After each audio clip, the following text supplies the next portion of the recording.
اچھا، دو گناہ ایسے ہیں جن سے اسپیشل طور پر انسان کو بچنا چاہیے. اللہ مجھے بھی اور ہم سب کو بچائے. کون سے گناہ ہیں؟ ایک تو ماں باپ کی نافرمانی، یعنی یہ گناہ، جتنے گناہ سزا تو سب پر اللہ دے گا اگر توبہ نہیں کری. یہ دو گناہ اسپیشل ایسے ہیں جن کی سزا اللہ دنیا میں دیتا ہے، مرنے اس وقت تک اسے موت نہیں آئے گی جب تک کہ وہ ذلیل نہیں ہو جائے گا. یہ بات لکھ لینا، میں نہیں کہہ رہا ہوں، رسول اللہ صلی اللہ علیہ وسلم کہہ رہے ہیں. ایک تو تکبر، بڑائی، انانیت، ایٹیٹیوڈ، کبر، میں کچھ ہوں، مال پر اچھلنا، اپنے عہدے پر، اپنی خوبصورتی پر، اپنے علم پر، اپنی دولت پر، کسی بھی چیز پر تکبر، میں کچھ ہوں. تو اللہ تعالیٰ ایسے انسان کو اس وقت تک موت نہیں دے گا جب تک کہ اسے ذلیل اور رسوا نہ کر دے. اسی طریقے سے وہ بندہ جو اپنے ماں باپ کی نافرمانی کرتا ہوگا، ان کے ساتھ حسن سلوک نہیں کرتا ہوگا، اس وقت تک موت نہیں آئے گی جب تک کہ اللہ اسے ذلیل نہ کر دے. دو گناہ ایسے جن کی سزا اللہ دنیا میں ضرور دیتا ہے. کون کون سے؟ تکبر، بڑائی، انانیت اور ماں باپ کی نافرمانی. یہ تینوں ایک ہی ورڈ ہیں، کبھی آپ سمجھنا الگ الگ گناہ ہے. تکبر کہہ لو، انانیت کہہ لو، ایٹیٹیوڈ کہہ لو، گھمنڈ کہہ لو، کیا ہے؟ اپنے آپ کو کچھ سمجھنا. یہ کیا ہے؟ اس کی سزا اللہ دنیا میں دیتا ہے، اور سزا کیا ہوتی ہے؟ اللہ اسے ذلیل کر دیتا ہے، رسوا کا. اچھا کیوں؟ اس پر اتنی بڑی سزا اللہ نے کیوں رکھی ہے؟ کیونکہ اللہ کہتا ہے تکبر میری چادر ہے، کبریائی میری چادر ہے. بڑائی تو اللہ کو زیب ہے نا. ہم کس چیز پہ بڑائی کریں؟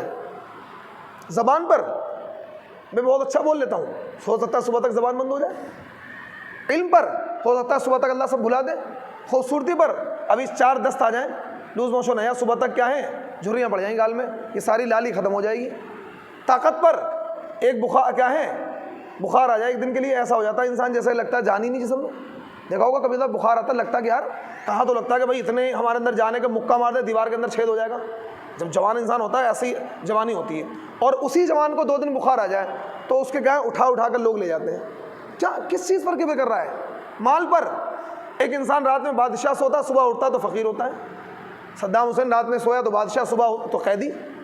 تو انسان کے پاس کوئی چیز ایسی نہیں ہے جس پر کبر کرے. کوئی چیز ایسی پائیدار کچھ نہیں ہے. کوئی پل کہ نا، سامان 100 برس کا، پل کی خبر نہیں ہے. سامان 100 برس کا، پل کی خبر نہیں ہے. 100 برس کی پلاننگ کر رہے ہیں، یہ کرنا ہے، وہ کرنا ہے، یہ کرنا ہے، وہ کرنا. پتہ لگا صبح اٹھے تو اٹیک پڑے، اللہ کو پیارے ہوئے. سامان 100 برس کا، پل کی خبر نہیں. تو اس لیے ہمیشہ اس بات کو یاد رکھنا، انسان کبر تو اختیار کرے نا، کیونکہ انسان کے پاس کوئی چیز ایسی، کوئی چیز اپنی ہے ہی نہیں. یہ آنکھ، یہ ناک، یہ کان، یہ علم، یہ پیسہ، یہ دولت، یہ عزت، یہ شہرت، یہ مکان، کچھ بھی ہمارا اپنا نہیں ہے. یہ ساری چیزیں اللہ کی اپنی پرٹیکولر ہے. اللہ کی، اللہ سے کوئی چھین نہیں سکتا. اللہ سے طاقت کوئی چھین نہیں سکتا. اللہ سے دولت کوئی چھین نہیں سکتا. اللہ سے علم کوئی چھین نہیں سکتا. اللہ سے کبریائی کو چھین نہیں سکتا، کیونکہ سب اللہ کی اپنی چیزیں ذاتی ہیں، اور ہمارے پاس سب اللہ کی دی ہوئی ہیں. جب چاہے اللہ چھین لے. تو ہم کیوں کر رہے ہیں کبر؟ ہمارے پاس تو کوئی چیز ایسی ہے نہیں جس پر ہم کبر کریں. سب ہمارے یہاں کیا ہے؟ دی ہوئی ہے، جب چاہے وہ لے لیں. تو اس لیے اللہ تعالیٰ کبر کو ناپسند کرتا ہے. اچھا میری چادر اوڑھنا چاہ رہا ہے، کبریائی تو میری چادر ہے، بڑائی تو میری چادر ہے، اوڑھنا چاہ رہا ہے، اس لیے اللہ ذلیل کرتا ہے. اچھا جی زیادہ بڑا بننا تو لے. اب اللہ تعالیٰ اس کو پھر سکھاتا ہے. تو اس لیے اس بات کو ہمیشہ یاد رکھیں، گناہ سے بچنا ہے. جب بھی کوئی گناہ ہو جائے فوراً اس گناہ سے ہمیں توبہ کرنی ہے. فوراً ہمیں اس گناہ سے توبہ کرنی ہے. اور اسپیشلی طور پر 2 گناہ ہمیں نہیں کرنے ہیں.